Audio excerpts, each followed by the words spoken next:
Knutsen, leader of the Norwegian Association for Humane Drug Policies.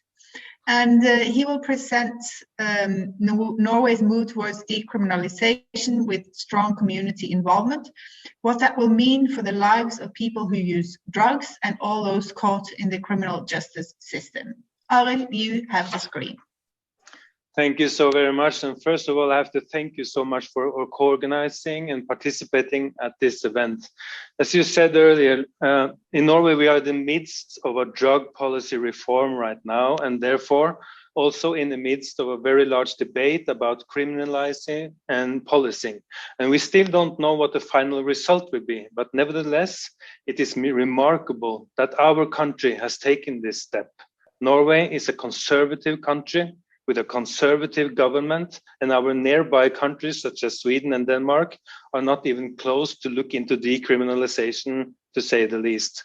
So how could Norway get into a drug policy reform with a governmental proposal to decriminalize drug use? I think it can be best explained by focusing on the harm reduction situation in Norway and the previous drug reform which took place in 2004 and gave people with drug addiction patient rights. At the same time, there was established a national substitution treatment program with methadone and buprenorphine. And when it comes to harm reduction, we were very early on for being a country in Scandinavia with establishing needle and syringe programs in the 90s and to open a drug consumption room in 2005. Drug use was still criminalized, but since then, the health-centered approach, the tolerant and the pragmatism has grown, and several drug user organizations have been established. What we could see early on was that on one hand, we help and include, on the other, we punish and exclude. On one side, forces in the country fought for more help and inclusion, and on the other side, forces in our society fought for more punishment and exclusion. The health-centered approach brings evidence on what works and what doesn't. The organization I represent, the Association for Humane Drug Policy, is a drug user organization and was established in 2006 as a result of these ongoing debates. We had to organize because we stood up against big organizations and at that time, most of the politicians. We are promoting substitution treatment and harm reduction and opposing criminalization and brutal police actions against users and the open drug scenes. We have a high media profile and we meet our opponents with the utmost respect. And since 2008, we have paved the way to be invited into the parliament together with active drug users every day. Some of the authorities wanted us to be just a patient organization and only participate in the healthcare system, while organizations from the temperance movement could work on the political level and represent Norway internationally. But nothing about us without us. We also are a political force. We are not criminals because we use drugs, and we are not patients because we use drugs. First of all, we are citizens. We deserve not only patient rights, but also human rights to be treated as equal. Criminalization of drug use does not prevent drug use. It only creates stigma, marginalization, and it creates crimes, and it creates most of the elements in what we call drug problems. Criminalization is actively counterproductive.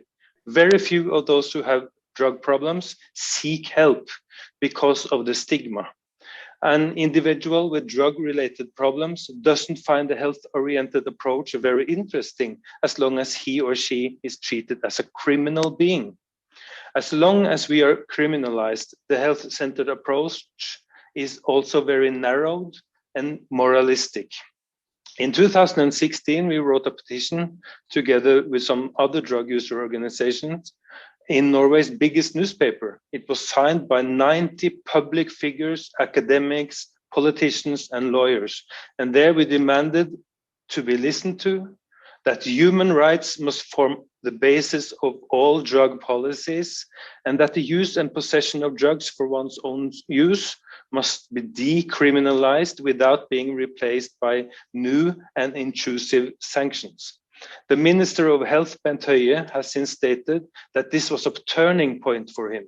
In 2017, it became clear that the majority of the representatives in Parliament supports a move from justice to health. And in 2018, the government formed a drug reform committee to look at the findings from many countries.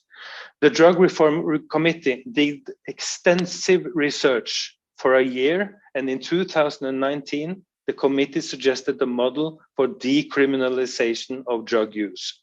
Last year, in March, the Minister of Health, Bent Høie, and the leader of the Drug Reform Committee held a side event at CND about the findings and suggestions. The framework consists: the police will continue to uncover drug use and possession, and the police will have the authority to search people, but we are to move from a punitive to a supportive approach. Instead of being punished, drug users will have to meet for a municipal counseling unit. The proposal from Norway was very well received by representatives from the World Health Organization, the Office of the High Commissioner of Human Rights, UNODC, and several other high-level organizations. In short, they received it as best practice within and fully consistent with the conventions, and they said, look to Norway. In February, the government presented their proposal, just a little more conservative, but in principle the same. The Parliament shall vote over the proposal in June, and we still don't know how it will turn out. At this point, it is a thriller, but we are clearly on a route to a more humane drug policy based on evidence and human rights. Ladies and gentlemen, my name is Arild Knutsen, and in a copy of the government proposal, the Minister of Health, Bent Høie, wrote to me, "Dear Arild, this is Lex Knutsen." That means the Knutsen's law. In that, the Minister of Health showed his remarkable exception for the drug user environment, and as he said in Vienna in March last year, the civil society has been the driving force for this reform. We hope that this can be of inspiration for other states to involve civil society and people who use drugs in their effort to addressing the harms of criminalization and policing with criminal justice and drug policy reform. Thank you so much for your attention.